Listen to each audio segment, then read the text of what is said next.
Welcome to my live show. My name is Tess Miller, and I've been doing these live shows for a while. They're called Growing in Uncertainty, because when else do we grow in our lives but when we're really uncertain about things? So I am a personal coach, and I work with professionals who are loving what they're doing, but they're really not sure where it's going. And I'm here today to talk to you about what happens when you're standing at the crossroads of life. What do I mean by crossroads? Crossroads are those times in life when you can see two different ways that you could decide something, two different ways that you could show up in a situation. Whenever we have two options and we're not sure which one to choose. And this last weekend, I found myself in a crossroads moment that had to do with something that I felt really, really bad about. It was a mistake that I made. And the crossroads was deciding how I wanted to respond to the knowledge that I had made this huge mistake. So let me tell you the story. I was going about my business this weekend when all of a sudden I got a text from one of my clients who said, hey, are we meeting today? And I realized that that was our time that we normally meet, but I had forgotten to text her that I needed to cancel it. And of course, I felt terrible and I apologized and made sure that she understood what happened and everything. But then afterwards, I was left with a very familiar feeling. And it was that feeling of extreme guilt. And I noticed a lot of really interesting thoughts and feelings that were coming up for me. These thoughts and feelings also were very, very familiar. So I decided to sit down with what was happening and really stay as open and aware in this moment as I possibly could be. And what I noticed is that the path that I was tending to gravitate towards was the path that was basically an old behavioral pattern that I've known about myself for a long time, but I've never really done a lot of intentional work with it. And this path consists of me making myself feel really bad about something that I've done. It's usually just a mistake that I've made, but I will punish myself internally, verbally, just to, make myself feel like I, have really gone through as much punishment as I possibly can in order to make amends with the situation. And I might say things to myself like, how can I be so stupid? Or I know better than that. Or this is why I'm such a loser and a failure. That's one of the more extreme ones.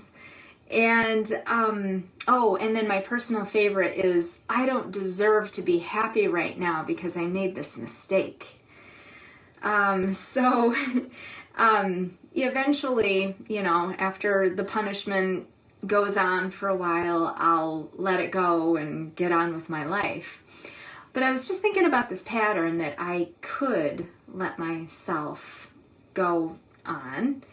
And I thought, maybe I don't want to do that this time. What would another way be for me to respond in this scenario, in this experience right now?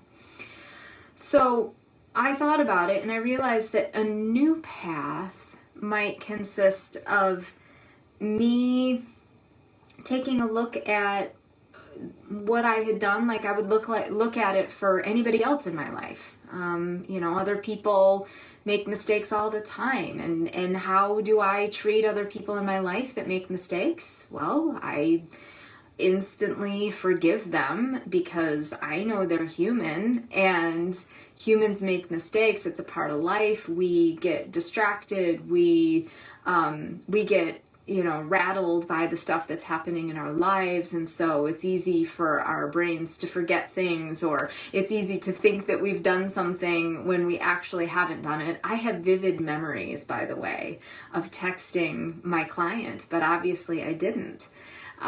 So, our brains are interesting computers. They're not always as accurate as we'd like them to be. So the new path would be forgiving myself and understanding that I'm human and I make mistakes. And also, it would be allowing myself to be a human and not having to punish myself, but to maybe think about, I wonder what contributed to me forgetting, and how could I make sure that I don't forget in the future? So in other words, taking ownership and responsibility and learning from that experience.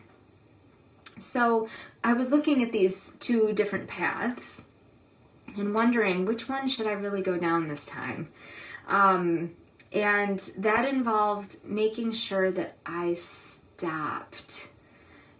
Stopping before responding or reacting to something that happens in our lives is a muscle that we all have. But sometimes it's really hard to use that muscle when you're dealing with a pattern in your life that is so deeply ingrained. It's like staring at a wall sometimes. How am I going to get over this huge wall?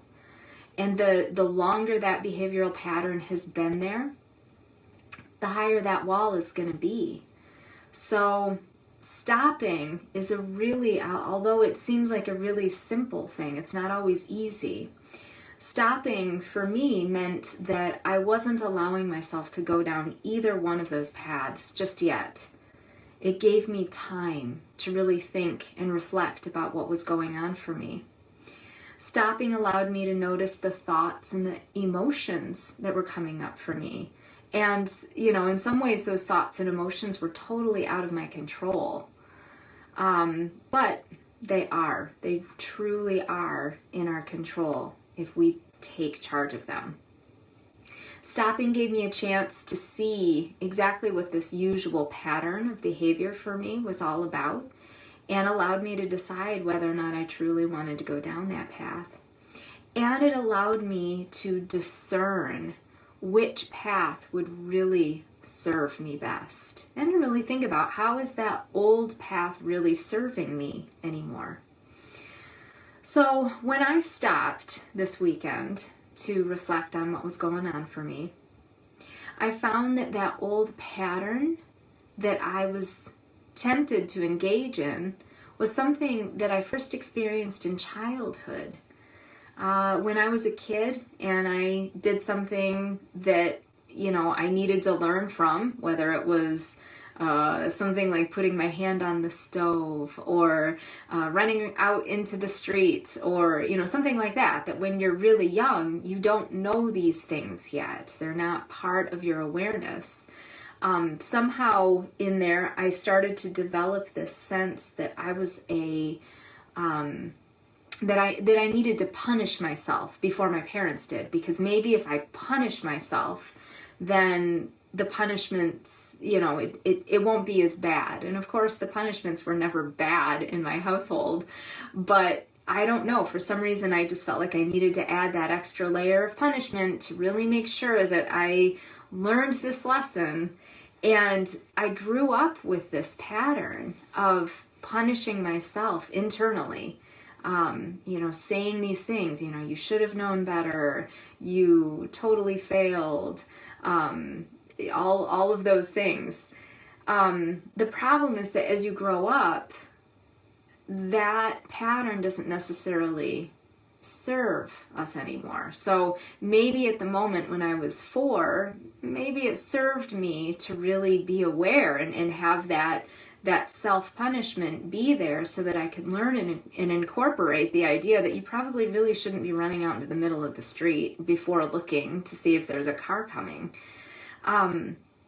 But when you're growing up, and when you're a human being and you make mistakes, because mistakes happen for everybody, It's time to outgrow those patterns that really you don't need anymore. At this, by the time I was an adult, I didn't need that extra layer of punishment anymore to make sure that I prevented myself from making mistakes. So what I also realized is that adding that extra layer of punishment also meant that I wasn't taking ownership or responsibility for the mistake. I was sidestepping that step in the process of learning and growing from every life experience.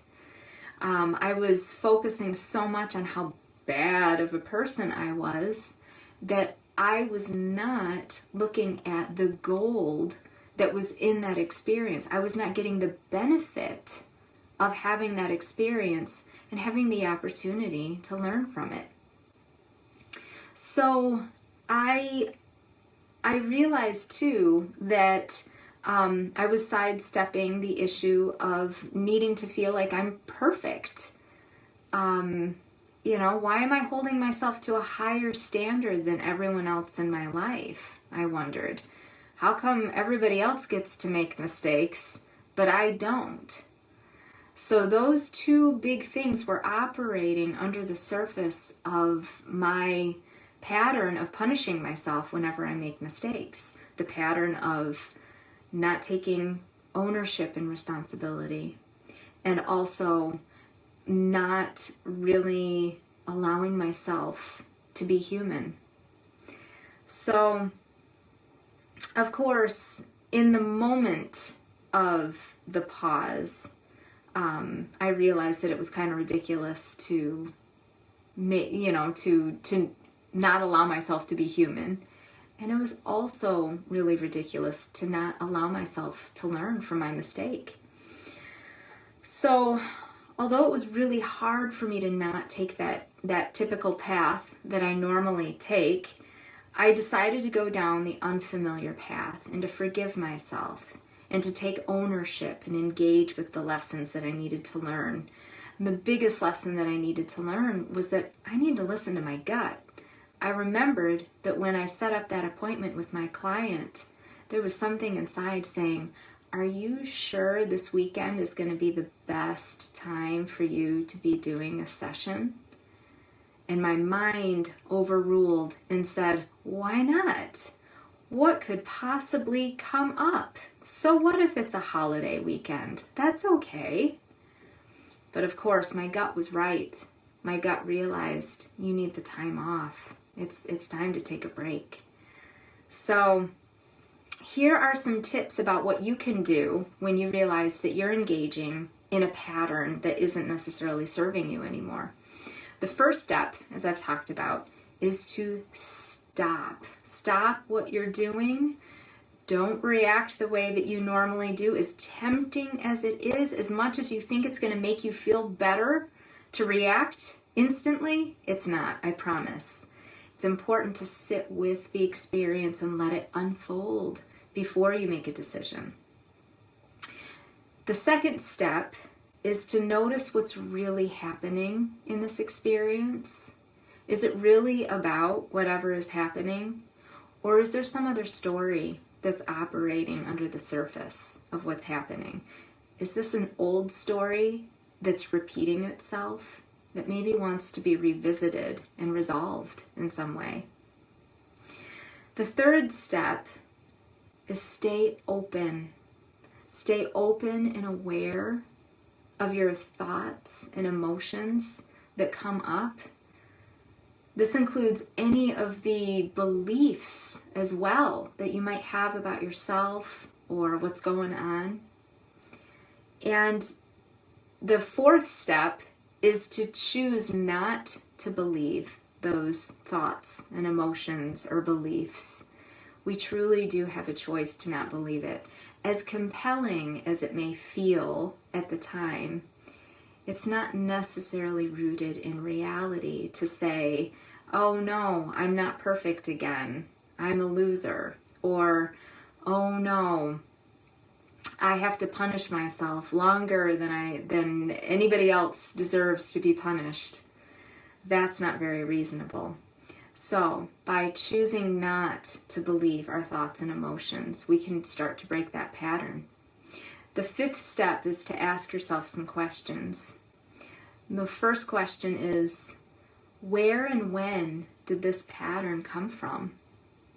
The second question is, how did this pattern serve me back then when I first experienced it, or one of the first times that I can remember? Another question is, how is this pattern really serving me now?